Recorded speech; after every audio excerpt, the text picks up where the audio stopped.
Primera a Corintios capítulo 15, versos 21 y 22. Por cuanto la muerte entró por un hombre, también por un hombre la resurrección de los muertos. Porque así como en Adán todos mueren, así también en Cristo todos serán vivificados. Dios les bendiga. Soy el pastor Elvin Cepeda. ¿Qué sucede con los infantes, bebés y niños pequeños cuando mueren? ¿Dónde puedo encontrar en la Biblia la edad de la conciencia? Estas preguntas en este tema de hoy serán contestadas. El concepto de la edad de conciencia es que los niños no son considerados responsables ante Dios por sus pecados hasta alcanzar cierta edad, y que si un niño muere antes de alcanzar la edad de conciencia, se le concederá la entrada al cielo por la gracia y misericordia de Dios. ¿Es bíblico el concepto de la edad de conciencia? ¿Existe una edad de inocencia? Con frecuencia, lo que está claro en el tema sobre la edad de conciencia es que los niños, sin importar lo pequeños que sean, no son inocentes, en el sentido de no tener pecado. La Biblia nos dice que aunque un bebé o un niño no haya cometido un pecado personal, todas las personas, incluyendo a los bebés y niños pequeños, somos culpables ante Dios debido a un pecado heredado e imputado de nuestros padres, Adán y Eva. El pecado heredado es lo que se transmite por nuestros padres. En el Salmo 51, verso 5, David escribió: He aquí, en maldad he sido formado y en pecado me concibió mi madre.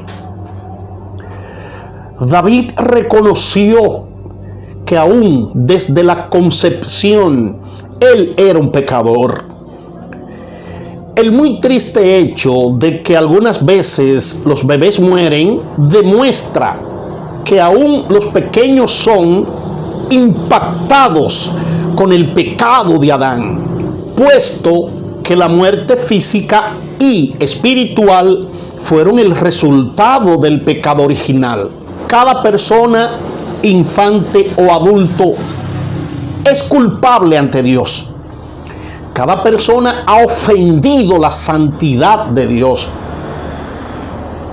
La única manera en que Dios puede ser justo y al mismo tiempo declarar justa a una persona es cuando esa persona ha recibido el perdón por la fe en Cristo Jesús. Jesucristo es el único camino. Juan 14:6 registra lo que dijo Jesús: Yo soy el camino y la verdad y la vida. Nadie viene al Padre sino por mí. También el apóstol Pedro declara en Hechos 4:12: Y en ningún otro hay salvación, porque no hay otro nombre bajo del cielo dado a los hombres en que podamos ser salvos. La salvación es una elección individual. ¿Qué sucede con los bebés y niños que nunca alcanzan la capacidad para tomar esta decisión personal? La edad de la conciencia es un concepto que enseña que aquellos que mueren antes de alcanzar la edad en que son responsables son salvos automáticamente por la gracia y misericordia de Dios. La edad de la conciencia es la creencia de que Dios salva a todos aquellos que mueren y que nunca han tenido la capacidad de tomar una decisión a favor o en contra de Cristo.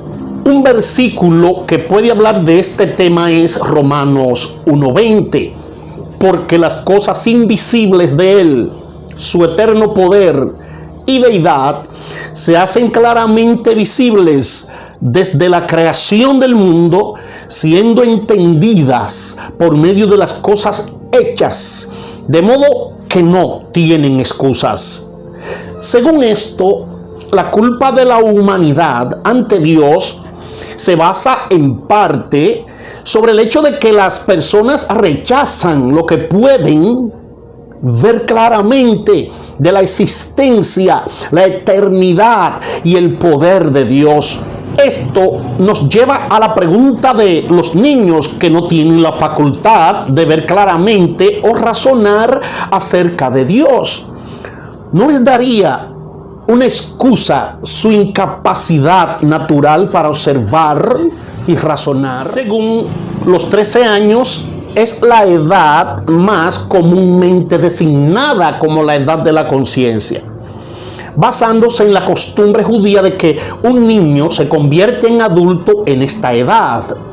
Sin embargo, la Biblia no proporciona un soporte directo a la edad de los 13 años como la edad de la conciencia. Más bien varía de un niño a otro. Un niño que ha pasado la edad de la conciencia, una vez que es capaz de tomar una decisión de fe a favor o en contra de Cristo. La opinión de alguien muy conocido, un experto comentarista, nos dice que un niño de 5 años puede ser verdaderamente salvo y regenerado como un adulto.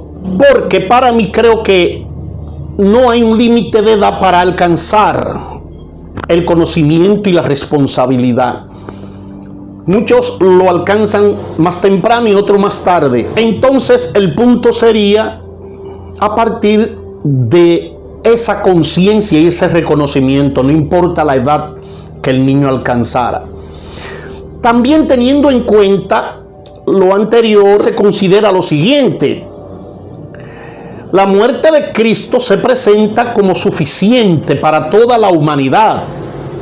Primera de Juan 2:2 dice que Jesús es la propiciación de nuestros pecados, y no solamente por los nuestros, sino también por los de todo el mundo.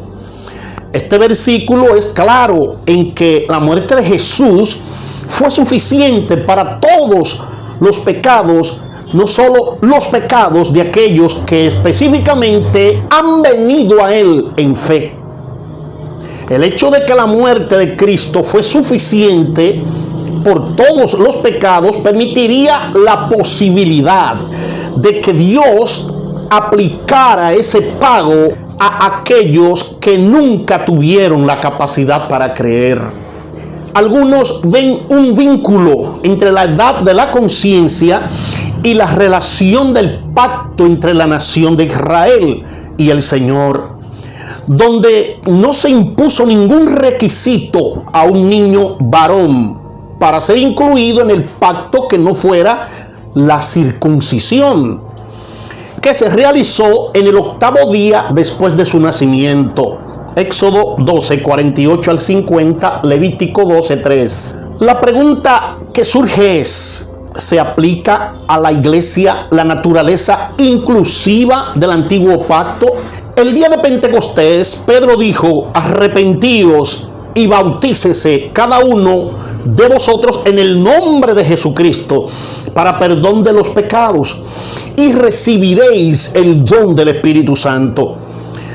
Porque para vosotros es la promesa, y para vuestros hijos, y para todos los que están lejos, para cuantos el Señor nuestro Dios llamare. 2, 38 y 39.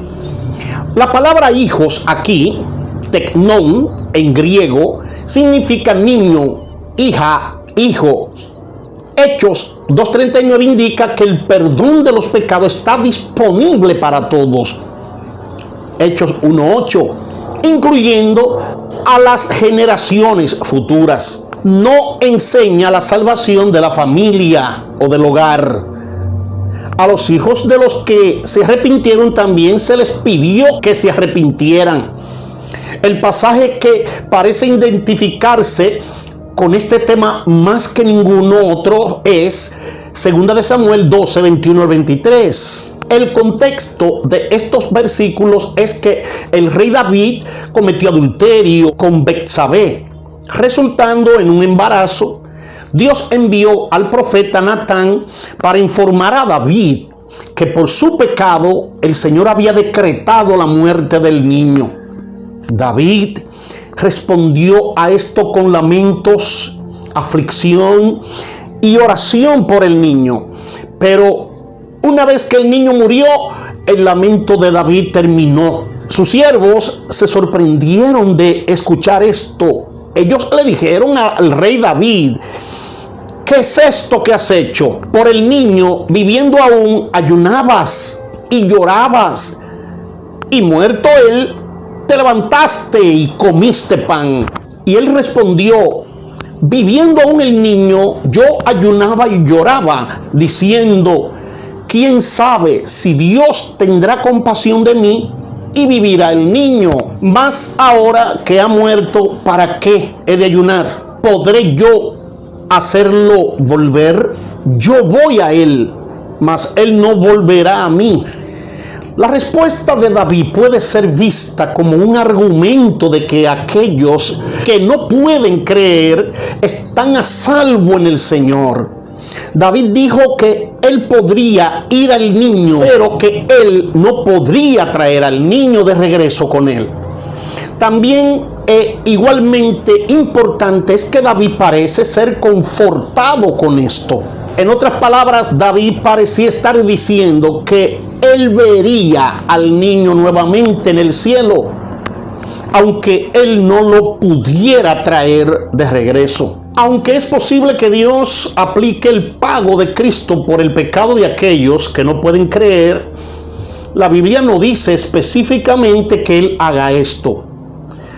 Por lo tanto, este es un tema por el que no debemos ser inflexibles o dogmáticos. Que Dios aplique la muerte de Cristo a aquellos que no pueden creer parecería coherente con su amor y misericordia. Nuestra posición es que Dios aplica el pago de Jesucristo por el pecado a los niños y a aquellos que están mentalmente incapacitados, puesto que no son mentalmente capaces de entender su estado pecaminoso y su necesidad del Salvador.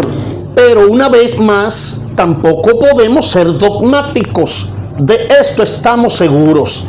Dios es amoroso, santo, misericordioso, justo y compasivo. Todo lo que Dios hace es siempre correcto y bueno.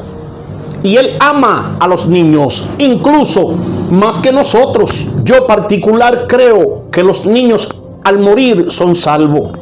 La gente a menudo se pregunta sobre el destino eterno de los infantes no nacidos, los bebés, niños y los que tienen un tipo de discapacidad intelectual, para comprender el Evangelio.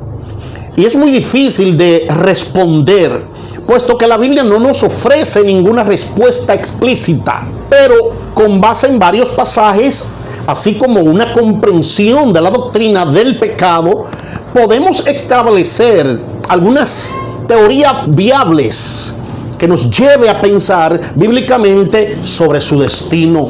He aquí versículos que nos ayudan a establecer una posibilidad.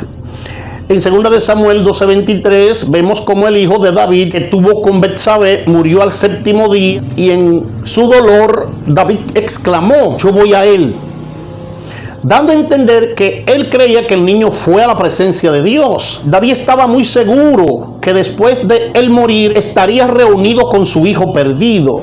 También tenemos a Mateo 19, 13 y 14. Jesús afirmó que de los niños es el reino de los cielos. Cuando él dice esto, sabemos que está haciendo una analogía para establecer una verdad ante los adultos. Pero el hecho de que ocupe a los niños para ello no significa que lo que dijo acerca de los mismos sea mentira. Por lo tanto, sabemos con seguridad que de los tales es el reino de los cielos. También Mateo 18, 1 al 5, Jesús afirmó que el que reciba a un niño como este en mi nombre, me recibe a mí, diciendo que los niños le pertenecen. Esto mismo es lo que Jesús habló de los discípulos en Mateo 10:40, afirmando que los discípulos les representan. Con todo esto, atendemos entonces que el que recibe a un niño, no recibe solo al niño, sino a Jesús, porque de él y de su reino son todos ellos. Así que inicialmente podemos afirmar, solo por la palabra de Jesús, que los niños van al cielo cuando mueren. Sin embargo, la pregunta teológica que surge es: ¿cómo explicar teológicamente la redención de los infantes? Reflexionando sobre la eternidad de los infantes, para poder responder es necesario recordar 4 verdades doctrinales con respecto a la salvación eterna, para luego establecer una respuesta teológica viable a la salvación de los infantes.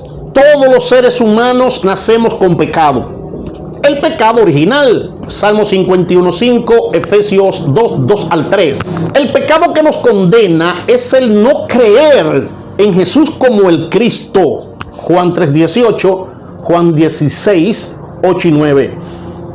Sin ser regenerados, no podemos creer en Jesús como Dios y Salvador, el Cristo Redentor, Juan 3:8, Tito 3:5, Primera de Pedro 1:3-5 y Primera de Pedro 1:23. La salvación incluye varias obras de Dios y comenzamos con señalarte la expiación.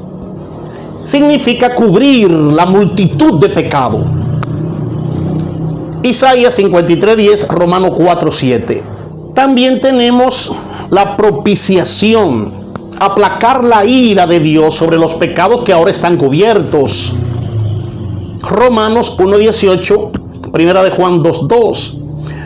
También tenemos la remisión, llevar la carga de pecado y llevar lejos, en este caso, la cruz. Mateo 26:28, Hebreos 9:22. También tenemos la redención, adquirir o comprar algo a través del pagar el precio por su rescate. Eso hizo Jesús. 1 Corintios 6:20, Efesios 1:6 y 7, 1 de Pedro 1:18 y 19. Además tenemos lo que es justificación. Ser declarado justo no es ser hechos justos, sino ser declarados legalmente justos. Romanos 3:24 y capítulo 5, verso 9. Entonces, considerando lo anterior, la pregunta debe ser: si la Biblia da evidencias de que los niños cuando mueren van al cielo, ¿cómo sería posible que se salven sin creer en Jesús si al nacer son culpables del pecado original? Sí, sabemos que no existe salvación sin previa regeneración.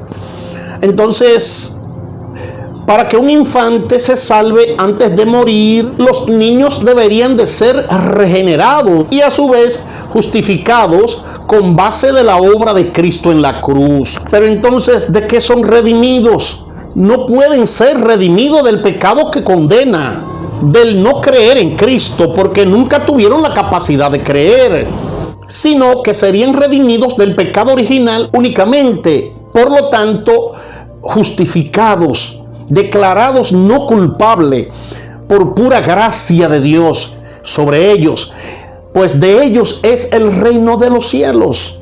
Les doy 3 evidencias bíblicas de por qué entiendo que esto es posible. Cuando un ángel del Señor le aparece a Zacarías para anunciarle a él que su esposa Elizabeth concebiría a Juan el Bautista, el ángel le dijo estas palabras acerca de su hijo en Lucas 1:15: y será lleno del Espíritu Santo aún desde el vientre de su madre. Aunque esto no es normativo, este pasaje manifiesta la posibilidad de ser regenerado desde el vientre. Lo interesante es que el ángel habló con una fórmula de contraste. No bebería vino, pero sería lleno del Espíritu Santo. Y resulta que esta misma fórmula solo la experimentarían los cristianos. Hechos 2:15 al 17 y Efesios 5:18. Tenemos en Juan 9:39 al 41, allí vemos que Jesús dijo: yo no vine a este mundo para juicio, para que los que no ven, vean, y para que los que ven se vuelvan ciegos. Algunos de los fariseos que estaban con él oyeron esto y le dijeron: ¿acaso nosotros también somos ciegos? Jesús les dijo: si ustedes fueran ciegos, no tendrían pecado. Pero ahora, porque dicen vemos, su pecado permanece. En este pasaje Jesús dice: si ustedes fueran ciegos, no tendrían pecado. En otras palabras, pudiéramos concluir que si una persona no posee la capacidad natural de creer en Jesús como el Cristo, entonces el pecado de esa persona no permanecería. Por lo que no se le tendría que acusar con sentencia firme de no creer lo que él no tuvo ni la capacidad natural de hacerlo. Esto precisamente es lo que sucede con los no nacidos, bebés, niños y discapacitados intelectuales que no pueden comprender la revelación natural. No es que ellos no quieran creer, es que no pueden. Por lo que si mueren en esa condición, ¿cómo se les puede acusar de no creer en Jesús? Si no tuvieron por voluntad misma de Dios la capacidad natural de hacerlo. En tercer lugar, de igual manera sucede con Romanos 1, 19 y 20. Pero lo que se conoce acerca de Dios es evidente dentro de ellos, pues Dios se lo hizo evidente. Porque desde la creación del mundo, sus atributos invisibles, su eterno poder y divinidad, se han visto con toda claridad, siendo entendidos por medio de lo creado. De manera que ellos no tienen excusas. Sabemos que Dios no permitirá excusa alguna de los hombres que nunca creyeron en Jesús, aunque nunca lo conocieron. Por ejemplo, los mayas, pipiles, azteca, etc. Esto es así, según Pablo, porque ellos, teniendo la capacidad de ver y entender por medio de lo creado, ellos decidieron y rechazaron al Dios verdadero. Pero ¿qué pasa entonces con aquellos que no tienen capacidad física mental para entender la revelación natural de la gloria de Dios? ¿De qué se le puede acusar? La implicación que Pablo establece en este versículo es que los que no poseyeron la capacidad física mental para entender la revelación de Dios tienen excusas ante Dios. Y esto solo se aplica a los no nacidos, los bebés, niños y discapacitados mentalmente. Para nadie más. Hay que destacar que la salvación de los infantes que mueren es compatible con la doctrina de la elección incondicional. Escuche esto, por favor. Alguien dijo: no es que Dios eligió a alguien para la salvación y que luego muriera en la infancia. Más bien, Él ha ordenado que solo los que han sido elegidos para la salvación sean los que mueran en la edad de la inocencia y faltos de conciencia. Los infantes, no nacidos, los bebés, niños y los que tienen un tipo de discapacidad intelectual para comprender el Evangelio. Entonces, a mi juicio, Dios no salva a los bebés porque son inocentes, no, sino porque ellos no lo son. Es decir, los salva porque son culpables.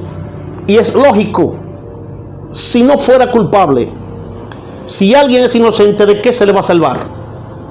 Pero Los infantes y este tipo de personas, los no nacidos y discapacitados, los salva porque son culpables, pero aplicando su misericordia y compasión sobre la base de la expiación de Cristo en la cruz.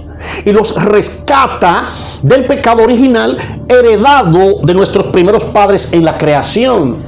En mi definitiva, los no nacidos, los bebés, los niños y todos los que tienen un tipo de discapacidad intelectual para comprender el evangelio al morir o en el arrebatamiento son salvos. Les voy a dar una explicación más o menos lo más sencillo posible. Dice la Biblia, donde leímos al principio, que por un hombre entró la muerte al mundo, y vamos a decirlo así, y por otro hombre también entró la vida.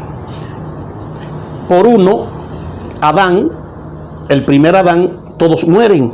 Y por el segundo Adán, Cristo, todos viviremos. De una forma clara y sencilla, ¿cómo se salvan los niños? Debemos de ser justos, al igual que Dios es justo. Y si un niño que no ha cometido pecado es pecador porque se le imputó el pecado, la culpa de Adán, y ese niño muere, desde que nace se puede morir, porque ya la culpa, la consecuencia del pecado de Adán ya está en él acabando de nacer. No ha cometido pecado. Y si la consecuencia del pecado es transmitida a ese niño sin pecar, entienda esto, entonces es igual del otro lado. Jesús trae vida y en él todo viviremos, dice. Claro, los adultos tenemos que convertirnos. Todo el que tiene razonamiento tiene que convertirse. Pero aquí estamos hablando de los infantes, niños y de los no nacidos y de gente discapacitada. Entonces, por el otro lado es igual. Adán en pecado transmite la muerte. Cristo sin pecado a un niño y a este tipo de personas le transmite la vida.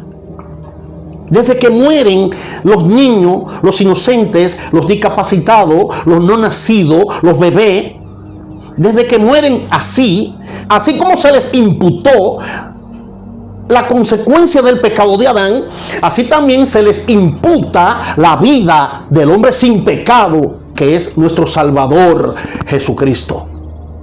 Es fácil de entender. Y yo hoy les hago una invitación a usted, que es adulto, consciente de sus pecados, y que a lo mejor tiene algún inocente en el cielo que murió. ¿Usted no cree que fuera una maravilla, una bendición, el que usted se reúna con él en la presencia de Dios? Si usted quiere que esto sea posible aquí y ahora mismo, acepte a Cristo como su único Salvador y repita esta oración conmigo. Cierre sus ojos y repite esta oración. Padre nuestro, que estás en los cielos, vengo a ti en el nombre de Jesús, reconociendo mis pecados, que tengo conciencia de que soy pecador, no soy inocente, y vengo a ti pidiéndote perdón. Perdóname, Padre, tanto del pecado original como de mis pecados cometidos. Ayúdame a crecer a tu lado. Ayúdame a perseverar en el Evangelio y en tu palabra. Te lo suplico en el nombre de Jesús. Dígale ahora: Señor, gracias por perdonarme. Dígaselo con seguridad: gracias por perdonarme. Amén. Dios les bendiga más. Soy el pastor Elvin Cepeda.